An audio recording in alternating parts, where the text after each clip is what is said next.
السلام علیکم ورحمۃ اللہ وبرکاتہ۔ آج کی اس ویڈیو میں قرآن کریم کی ایک چھوٹی صورت سورہ عصر، اس کا ترجمہ اور اس کی تشریح اور تفسیر کریں گے۔ چلیے شروع کرتے ہیں۔ بسم اللہ الرحمن الرحیم۔ والعصر ان الانسان لفی خسر الا الذین آمنوا وعملوا الصالحات وتواصوا بالحق وتواصوا بالصبر۔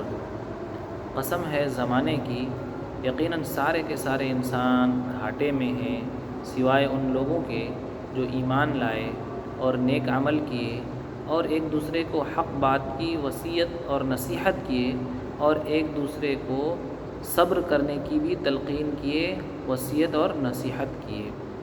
تو اس مختصر صورت میں بتایا گیا ہے کہ انسان، سارے کے سارے انسان گھاٹے میں ہیں ان لوگوں کو چھوڑ کر جو یہ چار کام کرتے ہیں۔ اگر ہم ان چار کاموں کو کرتے ہیں تو گویا کہ ہمارا کام فائدہ مند ہونے والا ہے، ہمارا کام جو ہے فائدہ ہے، اس کے اندر فائدہ ہے، ورنہ ہم جو ہے گھاٹے میں ہیں، نقصان میں پڑے ہوئے ہیں، چاہے ہمیں احساس ہے یا نہیں ہے۔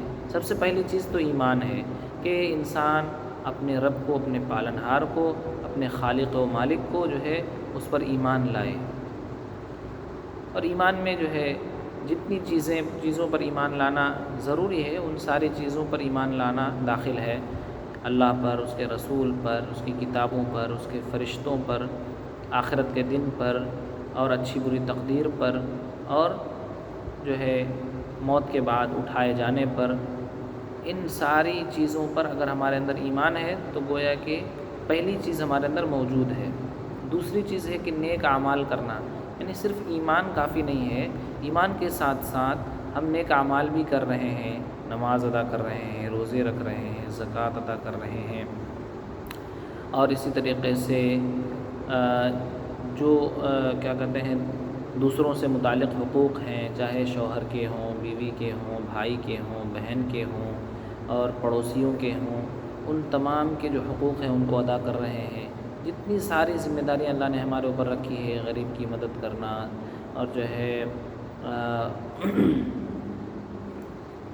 ان چیزوں کو اگر ہم ادا کر رہے ہیں، اور جتنی خیر کی چیزیں ہیں، قرآن پڑھنا، قرآن کو جو ہے دوسرے کو سکھانا، اسی طریقے سے کسی کی مدد کرنا، جو باتیں کہ ہمیں تفصیل سے جو ہے حدیث میں بتائی گئی ہیں، قرآن کریم میں بتائی گئی ہیں، تو ان سارے اعمال کو اگر ہم کر رہے ہیں، نیک اعمال کر رہے ہیں، برے اعمال سے گویا کہ ہم بچ رہے ہیں، تو یہ دوسری کوالٹی ہمارے اندر موجود ہے۔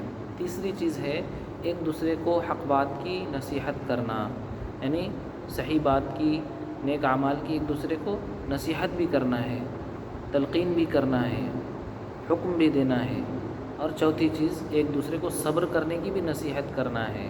مطلب یہ ہے کہ جب حق بات ہم بتائیں گے تو حق بات پر عمل کرنے میں کو پریشانی بھی آئے گی، حق بات ایک دوسرے کو پہنچانے میں بھی پریشانی آئے گی، تو اس کے لیے ہمیں ایک دوسرے کو اس بات کی نصیحت کرنا ہے کہ اگر یہ پریشانیاں آئیں تو اللہ تعالیٰ کے واسطے ان پریشانیوں کو ہمیں برداشت کرنا ہے۔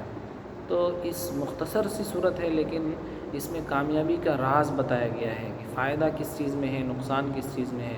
آدمی اگر صرف اس صورت کو سمجھ لے، اس صورت پر عمل کر لے تو گویا کہ وہ اپنی زندگی کو کامیاب کر سکتا ہے۔ اللہ مجھے اور آپ تمام کو عمل کرنے کی توفیق نصیب فرمائے۔ السلام علیکم ورحمۃ اللہ وبرکاتہ۔